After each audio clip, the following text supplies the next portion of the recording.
Welcome to the Deep Dive. This is where we take a whole stack of sources, pull out those really key insights, and, well, share them with you. That's the idea. And today, we're tackling a really interesting question, almost a paradox, actually. Mm-hmm. In a world that, puts so much emphasis on relationships, what if some of the most amazing individuals found their path to greatness because they stayed single? Right. It's this fascinating intersection of, let's say, solitude and achievement. Exactly. So our mission today is really to unpack why, for some people, being single isn't a negative thing or just waiting for someone. It's actually a deliberate choice. A pathway. A pathway, yeah, to serious personal growth and accomplishment. And we're kind of challenging those standard societal ideas and maybe getting you to think a bit about your own life, your own choices, wherever you stand. And you'll notice as we talk, Stoic philosophy keeps cropping up. Yes, it does. For anyone not familiar, Stoicism is basically an ancient philosophy about living virtuously, focusing on self-control, resilience, reason. Things that come from within. Exactly. Principles you really see reflected in the lives of many people we'll be discussing. And just to, really pique your curiosity right away, our sources mention people like Nikola Tesla, a classic example, and Jane Austen, brilliant minds who clearly found that solitude wasn't a problem. It was almost a tool. A forge, like you said earlier. It gave them the freedom, didn't it? The mental space to create without all the usual distractions. It's a powerful thought. Being alone can be incredibly productive. It really can. So, okay, let's start with that core idea. The value of independence. Our sources keep highlighting this, how it's this fundamental catalyst for growth and self-discovery for these high achievers. Yeah, it's about creating that space, both mentally and physically, where creativity isn't stifled. Right, where innovation can actually happen. And you see it so clearly with someone like Steve Jobs. I mean, his independence wasn't just a personality trait, was it? No, not at all. It was absolutely core to his vision for Apple. It let him think way outside the box without worrying about pleasing everyone or compromising. And authors, too, like Virginia Woolf. Exactly. She actively sought out solitude. She needed that quiet to dive deep into her thoughts. And that directly led to her amazing literary work. And this connects right back to that Stoic idea of autarkia, or self-sufficiency. It's not just being physically alone. Right. It's about finding fulfillment and direction from inside yourself, not needing constant external validation. Which then shapes how they approach connections, I guess. Totally. They look for relationships that enhance their life, that add something, rather than relationships that define who they are. That makes a lot of sense. It's about where your purpose really comes from. And that kind of self-driven focus leads perfectly into the next point. Unwavering focus on goals. Yes. It seems choosing to be single can just free up so much time and energy. Huge amounts. That can then be poured into really ambitious goals, personal or professional. It minimizes those distractions that, relationships can sometimes bring, even good ones. Absolutely. And think about Albert Einstein or Oprah Winfrey. Their success wasn't an accident, was it? Definitely not. It came from this incredible single-minded dedication to their work, to their mission. All that energy channeled. Precisely. Right. And that mirrors Stoic ideas about purpose, discipline, having a clear vision, and then making sure your actions line up with your values. No messing around. Okay, so this is where it gets really interesting for me. Emotional resilience. Ah, yes. It seems being single provides this maybe undervalued chance for deep introspection. I think so. Like you have to confront your own emotions directly, learn from them, and that builds inner strength, self-reliance. Right. But how do you actually build that strength? I mean, our sources point to thinkers like Friedrich Nietzsche and Henry David Thoreau. These guys didn't just put up with being alone, they actually thrived on it. They used it. Yeah, they used solitude like a lab, to explore these huge ideas, work through philosophies. And that led to incredible emotional clarity, robustness. Sounds very Stoic. It absolutely is. It lines up perfectly with Stoic teachings on managing emotions, focusing on what's in your control. They call it prohairesis, your power of choice. So by looking inward, they built this solid foundation.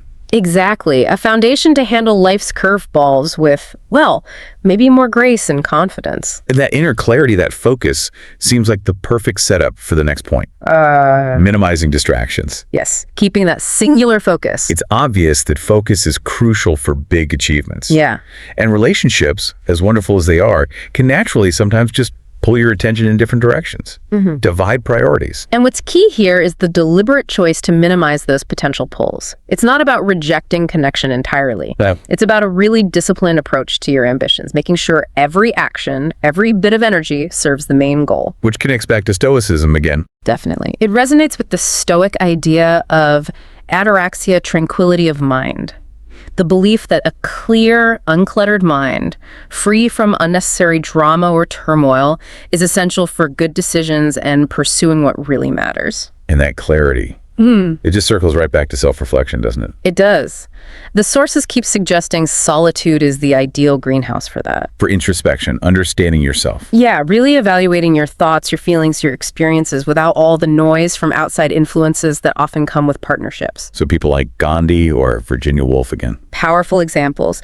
They actively use solitude not just for peace and quiet, but to actively fuel their growth. Exploring beliefs, refining ideas. Exactly. And this practice, this habit of self-reflection, is very close to Stoic principles, advocating regular contemplation, sometimes called prosoche, or paying attention to yourself. As a way to gain clarity. Yeah, clarity and insight. Seeing your strengths, your weaknesses, so you can actually make meaningful changes. Okay, so let's talk freedom. What kind of freedom does being single offer, based on what we're seeing? Well, it seems to be a unique kind. The freedom to explore new opportunities, chase passions, travel. Take risks, maybe. Yeah, take big risks that might be way harder to manage if you're deeply committed in a relationship with shared responsibilities and plans. So who exemplifies this? Explorers, innovators. Think of Marco Polo charting unknown territories. Or more recently, someone like Elon Musk pushing technological boundaries. Right. Their independence seems core to their ability to do that. They use that freedom to really push the envelope. And this aligns with Stoicism how? Well, it ties into Stoic ideas about embracing change, uncertainty, being adaptable. It encourages resilience and creativity when you're not locked into a rigid structure. Okay, now this next point might actually be a bit surprising. Because the sources suggest that single individuals can often invest more time and energy into their friendships. The platonic relationships, yes. That's often overlooked, isn't it? It is, leading to potentially deeper, richer connections with friends, family. And if you connect that to the bigger picture, it highlights a crucial Stoic view on community, just maybe seen differently. How so? Well, figures like C.S. Lewis or Eleanor Roosevelt, our sources mention them. They deeply valued their friendships, drew huge strength and inspiration from their circles. So connection isn't just romantic. Not at all. It's a powerful reminder that building that strong support system, friends, chosen family, is vital for well-being, for growth. It's about the quality of all your connections. That's a great point. Okay, and finally, let's touch on personal values. Crucial. Our sources really dig into how values play a massive role in the choice to stay single, especially if finding a partner who genuinely shares those core beliefs is, like, non-negotiable. Right. Sometimes that search for true alignment means choosing to be single rather than compromising. It seems for many great individuals, their values, their integrity just came first. Yeah, it took precedence over just being in a relationship. They knew that real alignment fosters understanding and respect. Without it, a partnership might feel inauthentic. So people like Maya Angelou or Einstein again. Good examples from the sources. They prioritized integrity, their intellectual life, their creative life.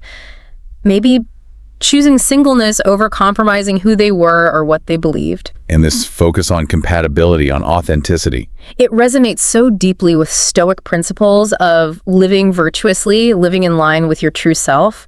That leads to a more authentic, satisfying life, whether you're single or partnered, actually. Okay, so let's just quickly recap this deep dive.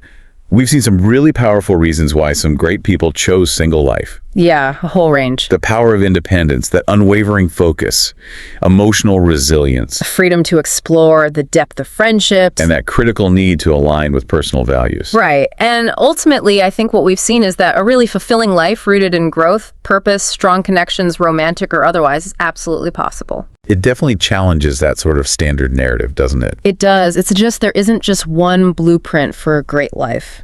Many paths are valid. Which leaves us with a final thought for you, the listener, to maybe mull over.